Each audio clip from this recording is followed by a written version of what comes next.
Anak kecil dilarang cukur model ini karena sangat berbahaya. Peringatan untuk kalian bapak-bapak, ibu-ibu, jangan pernah coba model ini di anak kalian kalau kalian gak mau anaknya mencuri perhatian orang tua lainnya. Anak ini cukup pintar karena dia bisa mencuri perhatian orang tuanya, bahkan orang tua dari teman-temannya. Jadi si bro kecil ini minta dicukur basket dan bagian sampingnya dibikin high fade.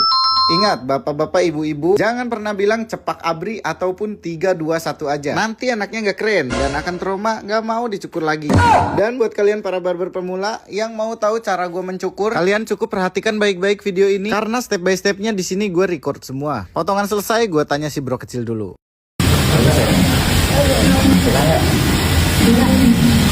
Bro kecil udah suka, kita foto dulu. Dan terima kasih kerjasamanya bocil. Langsung saja kita ke before dan afternya.